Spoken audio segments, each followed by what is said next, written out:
non gli dirò nulla.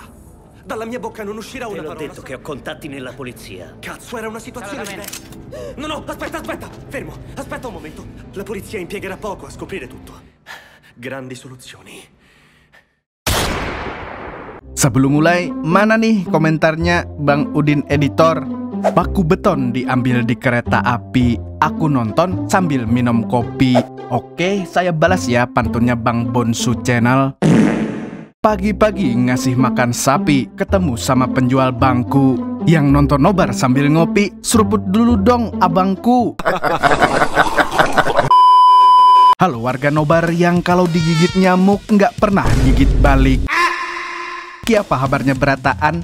Kembali lagi bersama saya Amang Tobi, sang pengangguran profesional yang kali ini akan membawakan film berjudul El Correo yang dalam bahasa Spanyol artinya kurir dan dirilis pada tahun 2024. Terinspirasi dari kisah nyata, film ini menceritakan tentang seorang kurir yang berambisi untuk menjadi mafia paling berkuasa di Spanyol. Walaupun terdengar mustahil, tapi sebagian besar ceritanya benar-benar terjadi dan sempat menggemparkan dunia pada tahun 2010-an.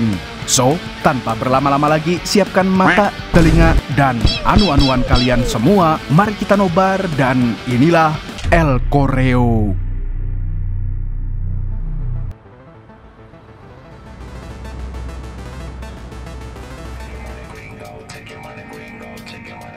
Berlatar di tahun 2001, film dimulai dengan memperkenalkan tokoh utama yang bernama Ivan Marquez. Di sini dia terlihat sedang menunggu seseorang di depan mobil sport yang pastinya sangat mahal. Tapi ternyata mobil itu adalah milik orang lain dan dia hanyalah tukang parkir yang disuruh untuk menjaganya. Dan naasnya nasib Ivan ternyata lebih ngenes daripada kelihatannya, karena selain menjadi tukang parkir, dia juga melakukan pekerjaan serabutan lain demi bisa hidup dengan layak. Maklum saja, dia bukanlah murid yang pandai di sekolahnya. Apalagi dia juga cenderung dimanjakan karena waktu itu orang tuanya sangat kaya raya berkat bisnis restorannya. Bahkan saking kayanya dia selalu dibelikan sepatu homiped. Namun hidup adalah roda yang berputar, jadi kadang di atas kadang di bawah, dan pada waktu itu bisnis keluarganya bangkrut ketika Spanyol dihantam oleh krisis ekonomi. Bahkan keuangan mereka sampai menjadi minus hingga seluruh asetnya harus dirampas bank. Pubblico di 30 miliardi di pesetas. Jadi yang dulu orang tuanya selalu membelikan sepatu homiped, kini orang tuanya hanya mampu membelikan sepatu pro ATT, yaitu awet tekan tuo. Apalagi setelah krisis itu terjadi pergantian mata uang di Spanyol dari peseta berubah ke euro. Dan tentunya perubahan ini membuat harga-harga di pasar menjadi tidak stabil. Dan sejak kebangkrutannya, ayah Ivan menjadi orang yang pemarah dan selalu menganggap dunia tidak adil. Dan yang lebih parahnya lagi, dia juga menjadi kurang perhatian kepada Ivan, padahal dulu selalu memanjakannya. Sejak saat itu, hubungan mereka pun menjadi renggang dan semuanya terjadi gara-gara jatuh miskin. Akan tetapi, setiap kesialan pasti selalu ada hikmahnya. Karena sudah terbiasa hidup susah, Ivan pun menjadi anak yang selalu peka dengan peluang sekecil apapun. Kali ini, dia tidak sengaja melihat poster jual beli apartemen saat pulang kerja dan langsung menganggapnya sebagai sebuah peluang. Lalu saat berkumpul dengan teman-temannya, dia mengutarakan idenya di mana dia berniat untuk membeli sebuah apartemen jelek lalu memperbaiki dan menjualnya kembali. Namun sayangnya ide tersebut malah ditertawakan oleh mereka. Dalle banche. Sì, certo. Vorrei evitare guai. Anch'io. Keesokan harinya, Ivan bekerja sebagai pelayan di sebuah tempat golf mewah. Di sana, dia melihat ada seorang pria kaya yang mabuk dan tidak bisa mengendalikan diri. Rupanya, orang itu merupakan anggota DPR Belgia yang tinggal di kota Brussels. Dan sekali lagi, meskipun bukan orang sekolah tinggi, tapi Ivan mampu melihat peluang besar. Tanpa berlama-lama lagi, dia pun menawarkan diri untuk menyupiri pejabat tersebut dengan imbalan sekitar 300 euro atau setara 5 juta rupiah. Dan menurutnya ini adalah harga yang masuk akal karena dia akan melakukan perjalanan lintas negara melalui jalan darat. Mendengar itu, si pejabat pun menggandakan imbalannya jika Ivan bisa sampai sebelum jam 9 pagi esok hari. Buat yang belum tahu, dari Madrid ke Brussels itu 1579 km, setara dengan perjalanan dari Surabaya ke Jambi.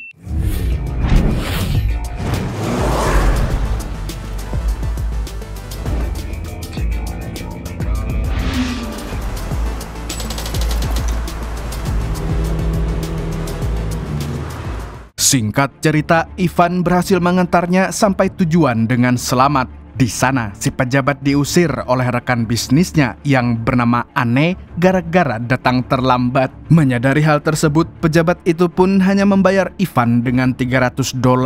Awalnya, Ivan keberatan dengan imbalannya, apalagi setelah mengendarai mobil selama 12 jam non-stop. Akan tetapi, dia tiba-tiba mendapatkan sebuah ide brilian. Dia lalu mengetuk pintu rumah Anne dan langsung memperkenalkan dirinya.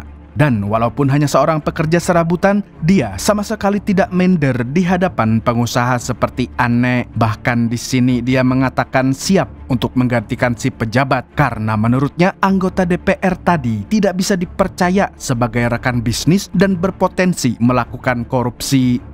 Untuk membuktikan ucapannya, Anne pun mengecek uang setoran dari si pejabat dan ternyata ada $300 yang hilang di sana. Alhasil, dia langsung percaya dengan ucapan Ivan. On nous a volé.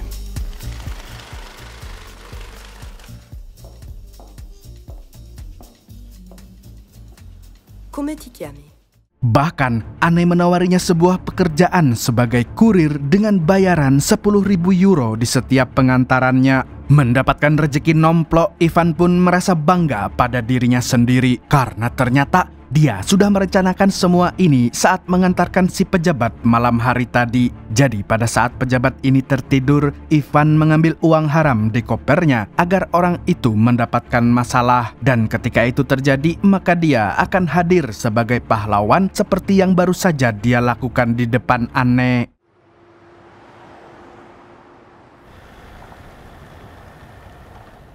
Keesokan harinya, Ivan sampai di rumah partner bisnisnya Anne untuk mengantarkan paket berisi seekor kuda betina warna putih. Dan ternyata kuda tersebut digunakan untuk mencuci uang senilai jutaan dolar agar tidak terdeteksi oleh pemerintah. Caranya, kuda tersebut dijual kepada mafia bernama Francisco. Ini orangnya. Lalu setelah itu, Francisco akan membayarnya dengan uang yang telah dijanjikan kepada Anne dan tidak sesuai dengan harga pasaran kuda. Selesai transaksi, Francisco mengajaknya berbincang sebentar. Dan layaknya orang tua pada umumnya, dia menceritakan masa mudanya ketika pertama kali merintis bisnis. Uniknya, usaha yang pertama kali dia buat adalah bisnis fotokopi kayak Mas Yanto. Tapi pada suatu hari ada seorang jurnalis yang fotokopi dokumen di tempatnya. Dan ternyata dokumen itu berisi rahasia para pejabat korup. Mengetahui hal tersebut, Francisco pun menggunakan dokumennya untuk mengancam mereka. Dan pada akhirnya menjadi jalan suksesnya menjadi mafia kelas kakap seperti sekarang. Setelah mendengar cerita ini, Ivan semakin yakin kalau dia bisa sukses di bidang ini karena memiliki banyak kesamaan dengan Francisco. Sebelum pulang, dia menyapa putri si mafia yang bernama Leticia dengan harapan bisa menjalin hubungan supaya dirinya bisa ketularan kaya. Namun untuk sekarang, yang penting sepik-sepik dulu.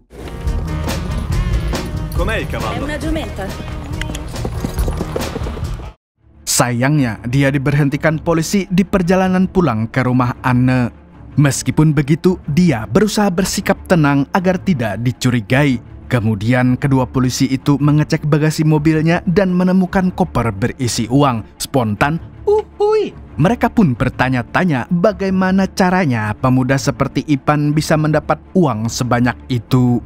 Lalu dengan pedenya dia mengatakan bahwa dia baru saja menjual apartemen kepada temannya. Dan karena tidak percaya kepada bank, maka dia memilih untuk menerima bayaran secara cash. Mendengar alasan yang tidak masuk akal, polisi itu pun langsung meringkus Ivan.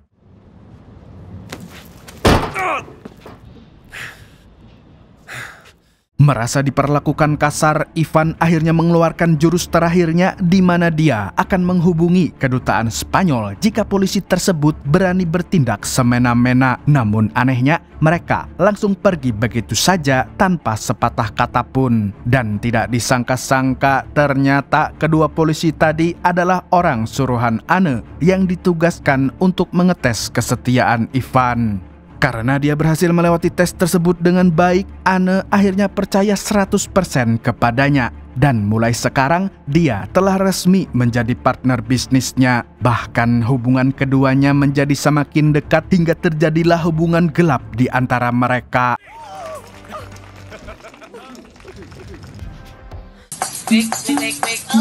Dolar kuning nih.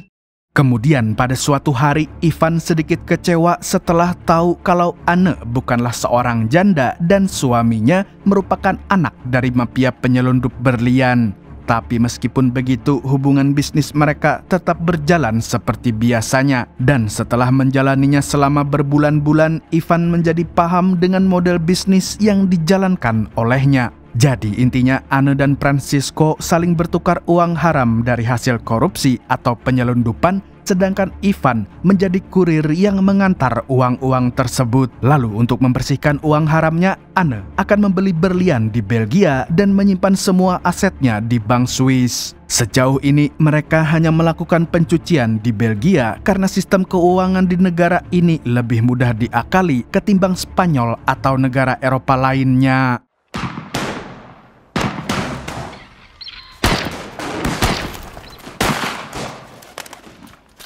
Dalam lingkaran bisnis ini, orang yang menjadi kunci utamanya adalah Francisco. Tanpa dia, maka bisnisnya pasti tidak akan berjalan sukses. Sebab dia adalah orang yang memiliki ratusan informasi rahasia kotor milik pejabat korup, sehingga dia bisa memeras mereka kapan saja. Selain itu, dia juga dipercaya oleh para kliennya untuk melakukan pencucian uang tanpa terdeteksi oleh pihak berwajib. Jadi bisa dibilang dia adalah orang paling berpengaruh sekaligus berkuasa di antara semua mafia yang ada di Eropa. Oleh karena itu, Ivan ingin menjadi orang kepercayaan si Francisco, dan untuk mewujudkannya dia harus bisa mendapatkan hati putrinya. Akan tetapi Francisco melarangnya untuk berhubungan dengan Leticia karena dia hanyalah seorang kurir.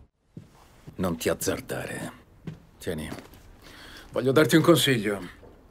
Il sorriso è fondamentale. Pada akhirnya Ivan sadar kalau di dunia ini memang tidak ada yang instan. Jadi kalau mau sukses, dia harus berjuang dengan keras, bukan dengan menikahi anak orang kaya. Tidak terasa tahun pun berganti dan bisnisnya ikut mengalami perubahan. Saat ini Belgia sudah tidak aman lagi untuk mencuci uang haram. Alhasil Anne berencana untuk memindahkan lokasi pencucian uang langsung ke Swiss. Dan untuk menghindari pengecekan, dia akan bekerja sama dengan seorang ahli IT yang bernama Stoppel, yang nantinya dia akan mengakali seluruh transaksi agar menjadi aman. Ketika rencananya baru berjalan sebulan, Ivan tiba-tiba mendapatkan ide brilian saat menonton berita di televisi. Dalam berita itu, dia menyaksikan pidato seorang anggota DPR bernama Ocana yang wajahnya tidak asing baginya. Dan setelah diingat-ingat, ternyata Ivan pernah melihatnya berselingkuh dengan Ani-Ani di sebuah restoran. Lagi-lagi dia bisa menemukan peluang dari hal-hal seperti ini. Dan sejak hari itu, dia selalu mengikuti Ocana kemanapun dia pergi. Lalu pada suatu hari, dia menemukan celah untuk menjebak pejabat tersebut. Rencananya, dia akan menyusup ke kamar hotel Ocana, kemudian memasang kamera tersembunyi untuk merekam perselingkuhannya. Dengan begitu, dia bisa memanfaatkannya untuk kepentingan bisnis. Namun saat dia hendak membobol kamarnya, tiba-tiba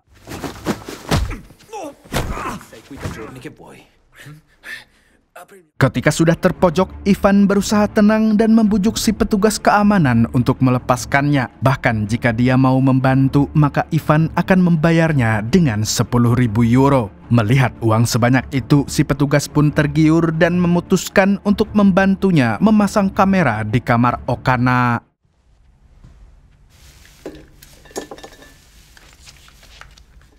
Setelah memasang kamera tersebut, mereka mendapatkan video yang sangat tidak senonoh. Dan jika video itu tersebar, maka hidup Okana akan hancur sehancur-hancurnya. Ivan pun memuji kinerja si petugas dan ingin mengajaknya kerjasama lagi. Kemudian petugas ini memperkenalkan diri dengan nama Yannick.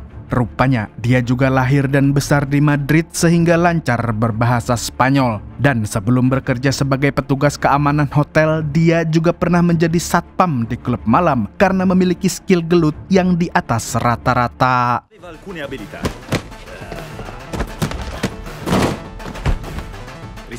Selain jago gelut, Yannick juga dijuluki sebagai raja pesta dan memiliki kenalan hampir di semua klub malam di Belgia. Dengan modal kenalan ini, dia bisa berpesta di klub manapun secara gratis. Dan tentu saja Ivan langsung cocok dengan gaya hidup Yannick yang bebas, penuh dengan serbuk harom dan wanita cukurukuk. Keesokan harinya, Ivan dihubungi oleh sang ibu yang memintanya untuk pulang. Sebab dalam 2 tahun terakhir dia hanya mengirim uang dan tidak pernah pulang ke rumah. Di sini, Anne pun mengizinkannya untuk pulang ke Madrid karena keluarga adalah harta yang paling berharga.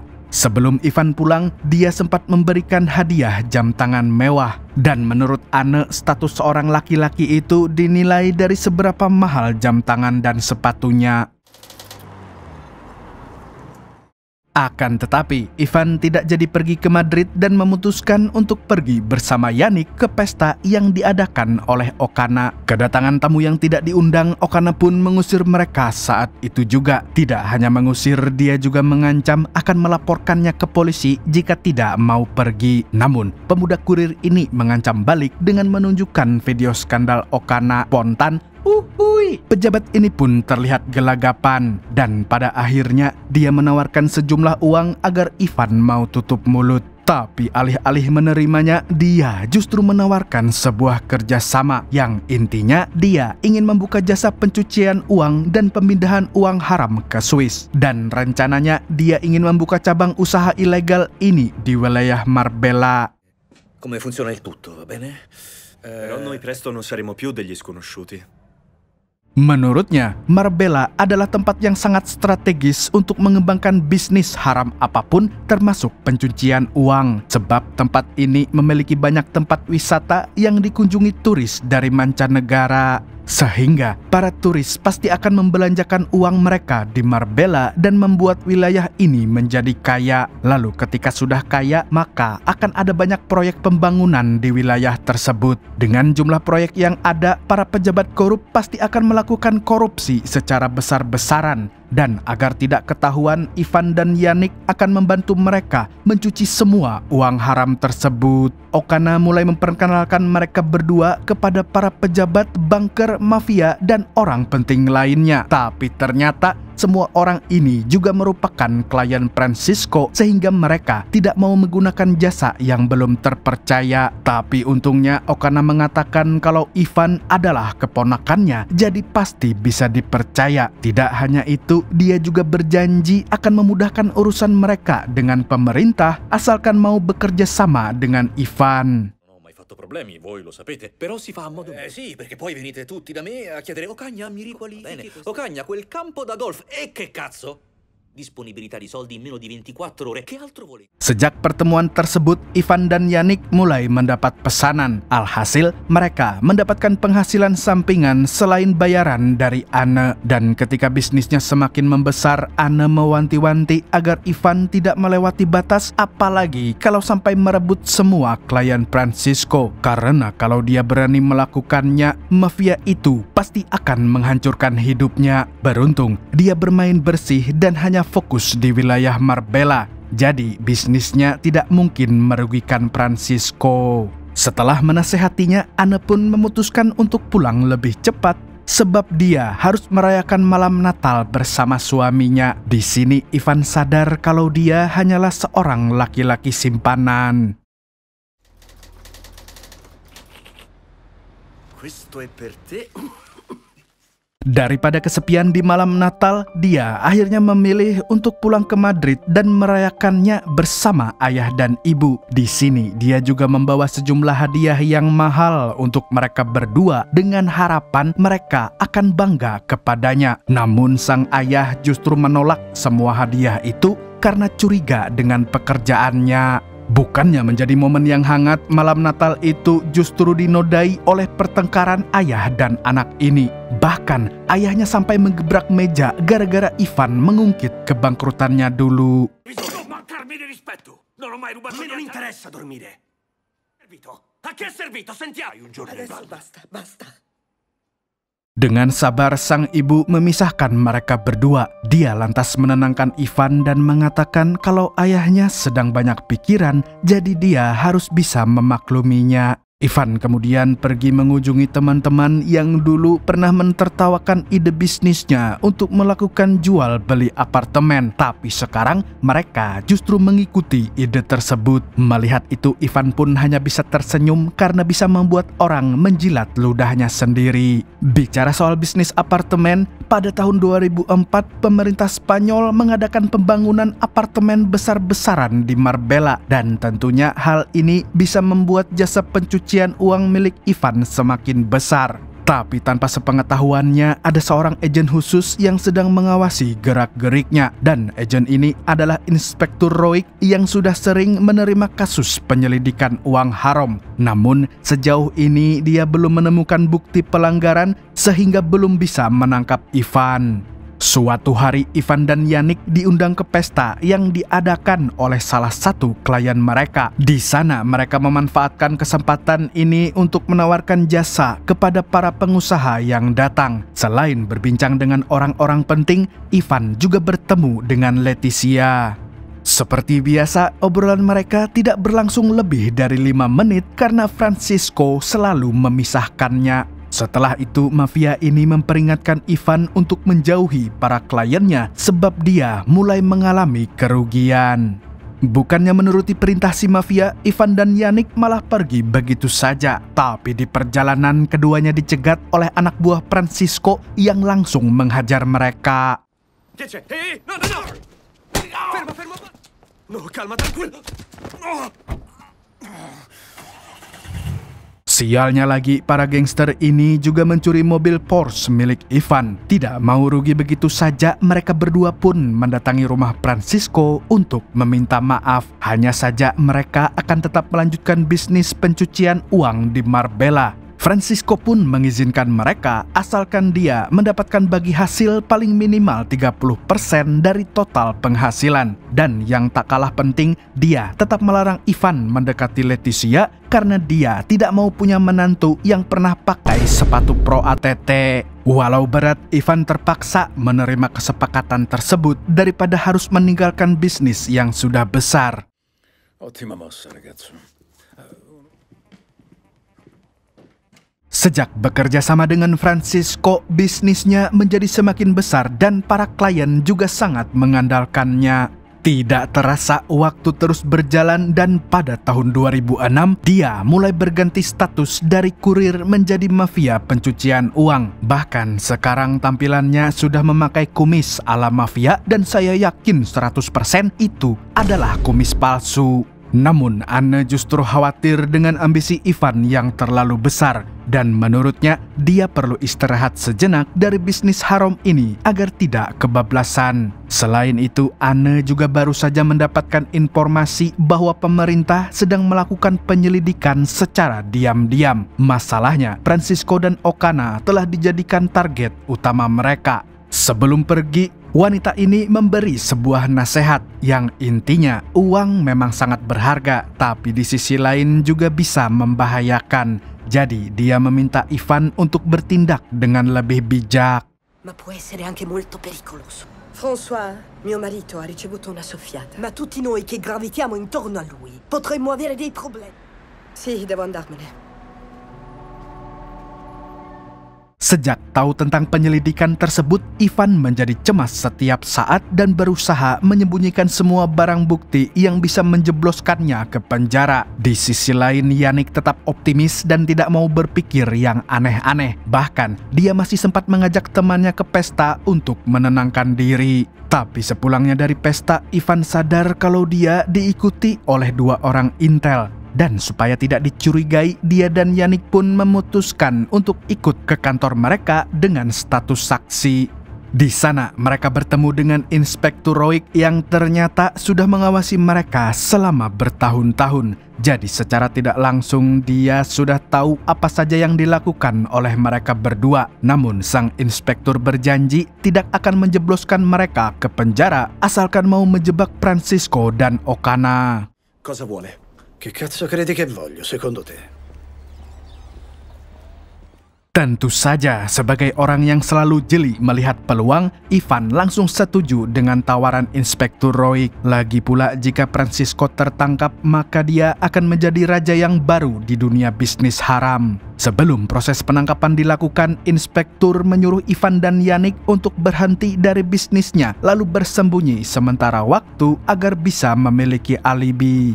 Ivan pun menggunakan kesempatan ini untuk mengajak Leticia jalan-jalan ke Paris sebab dia tidak mau Leticia melihat ayahnya ditangkap. Di sana dia memberikan hadiah cincin kepada wanita cantik itu sebagai tanda dimulainya hubungan asmara mereka. Setelah seminggu berlibur di Paris, dia akhirnya mendengar kabar bahwa pihak berwajib telah meringkus Francisco dan juga Okana. Comune di Marbella. Decine di arresti e Tidak lama kemudian, berita itu juga sampai ke telinga Leticia. Sontak, dia pun tampak khawatir dengan ayahnya dan langsung memutuskan untuk pulang ke Spanyol. Padahal, Ivan masih ingin bersamanya. Dengan tertangkapnya Francisco, kini dia berniat untuk memperluas bisnisnya ke wilayah lain. Oleh karenanya, dia mengajak Anne dan suaminya untuk mendanai bisnis tersebut. Tapi tanpa pikir panjang, suami istri ini menolak ajakannya sebab mereka ingin rehat sejenak dari bisnis haram sampai situasinya aman. Di sini, suami Anne tidak habis pikir dengan ambisi Ivan yang terlalu menggebu-gebu. Menurutnya, pemuda ini adalah pion yang nekat ingin menjadi raja alias tidak mungkin bisa. Ivan yang merasa buntu akhirnya memutuskan pulang ke Madrid dan menghabiskan waktu bersama Yannick di sebuah klub malam. Selain berpesta, dia juga mengajak wanita cukurukuk untuk bermalam di rumahnya. Sayangnya, hal tersebut kepergok oleh Leticia, yang tentu saja wanita itu langsung membuang cincin pemberiannya dan pergi begitu saja.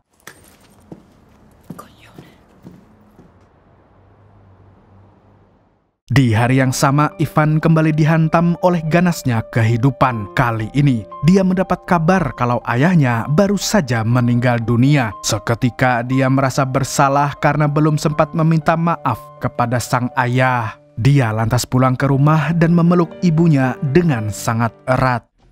Mi dispiace tanto, mamma. Ti lascio un po' da solo con lui.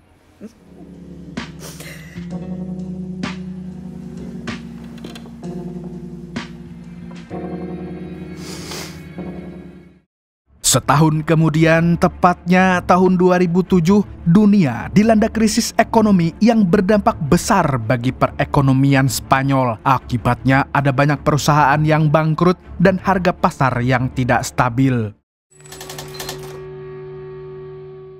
Gara-gara krisis tersebut, Ivan juga terpaksa harus memulai dari nol lagi. Pada suatu malam, dia dan teman-temannya makan di sebuah restoran. Di sana, dia melihat sekelompok gangster Hong Kong yang sedang melakukan transaksi. Karena penasaran dengan bisnis mereka, Ivan pun akhirnya mengikuti para gangster ini. Dan ternyata mereka adalah kurir yang bertugas mengantarkan barang haram sama seperti pekerjaannya dulu. Tapi sialnya, ketika dia sedang memantau, ada seorang gangster yang melihatnya dan...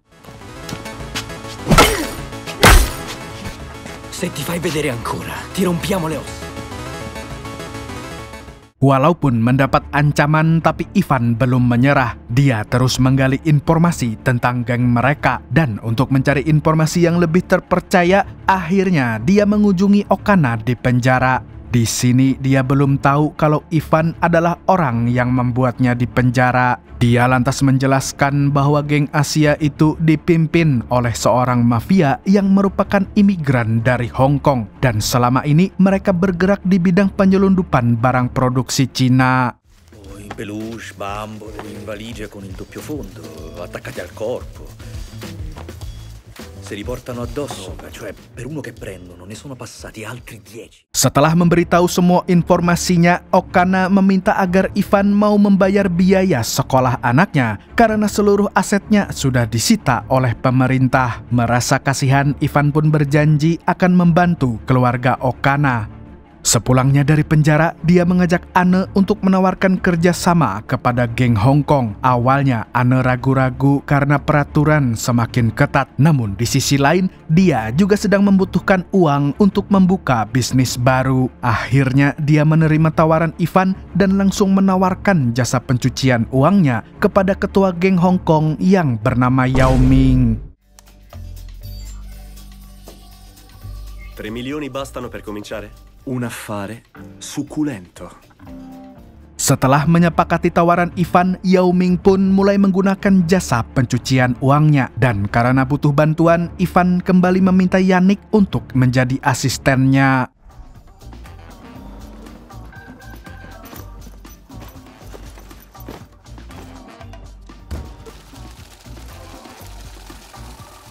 Untuk merayakan kesuksesannya, Ivan mengajak Anne makan malam di restoran mewah.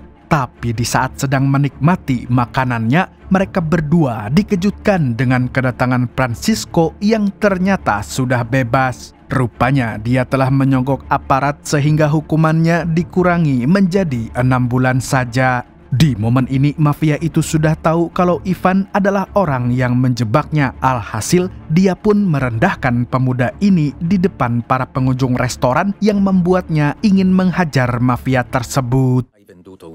Che vuoi, stronzo? Fermo. Andiamocene. Sì. Hari demi hari pun berlalu dengan cepat. Dan seperti yang kita tahu, hidup adalah roda yang berputar. Dan kali ini nasib Ivan kembali nyungsep gara-gara seorang ahli IT bernama Falciani. Dia adalah karyawan di perusahaan milik Stoffel yang pernah membantu Anne di awal film. Ternyata Falciani sengaja membocorkan semua data klien milik Ivan kepada pemerintah dalam sebuah laporan yang kini dikenal dengan sebutan The Falciani List. Dan yang lebih sialnya lagi, suami Anne telah kabur membawa semua uang di rekening. Mau tidak mau, Ivan dan Anne pun memutuskan kabur ke luar negeri. Tapi sayangnya Yao Ming telah mengutus para gangster untuk menangkap mereka.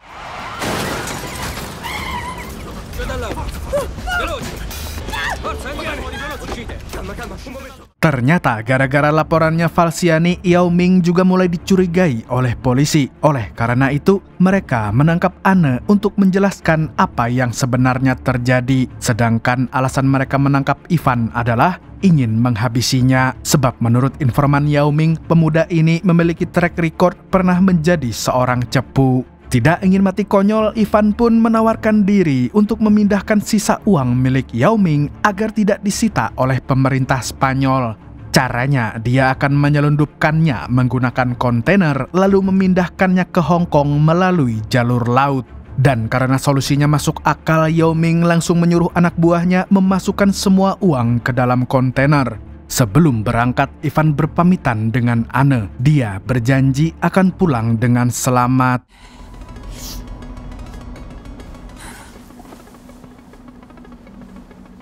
Singkat cerita, dia berhasil memindahkan semua uangnya dengan aman. Setelahnya, dia merayakan keberhasilan dengan berpesta di klub malam. Namun tampaknya keberuntungan tidak memihak Ivan sebab tempat itu telah dikepung oleh Interpol. Dan pada akhirnya, dia tidak bisa berkutik lagi.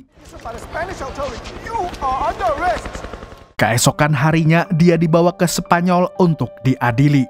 Sebelum hari pengadilan, Ivan berusaha membujuk Inspektur Roig untuk melepaskannya. Bahkan dia berjanji akan membayarnya dengan uang 1 juta euro. Inspektur pun menegaskan bahwa tidak semua orang bisa dibayar dengan uang. Baginya, uang hanya mempan kepada orang-orang yang memang mengabdikan dirinya untuk kekayaan. Setelah memberi wejangan tersebut, dia memberitahu kalau orang yang melaporkannya pada Interpol adalah Anne. Intinya, wanita itu lebih memilih kebebasan daripada Ivan.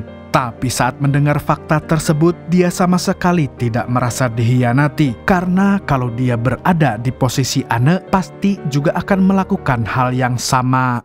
È vero, io avrei fatto lo stesso. Sejak dirinya tertangkap, pemerintah mulai memperketat aturan dan menangkap para pejabat korup, mafia, hingga kurir seperti Ivan. Di akhir film, Ivan diwawancara oleh seorang jurnalis televisi. Di sini, dia berkata kalau dirinya menyesal telah melakukan tindak kriminal. Dan menurutnya, ambisi terhadap uang bisa merusak manusia sampai ke titik terendah. Dan film pun tamat dengan ikhlasnya Ivan. Nah, Mas Yanto, pesan moralnya apa nih? Dari film ini kita belajar bahwa kerja keras bisa membawa kita menuju puncak kesuksesan. Tapi yang perlu diingat, kita juga harus belajar bersyukur dan jangan sampai menjadi hamba uang. Karena uang yang terlalu banyak adalah berhala. Kelas. Segitu dulu untuk hari ini. Saya Tobi mewakili orang yang masih nyuci pakai sabun colek kayak mama di Kalimantan. Mengucapkan sampai jumpa di video selanjutnya dan kamsya. Assalamualaikum warahmatullahi wabarakatuh. Nah gitu, Mas Yanto.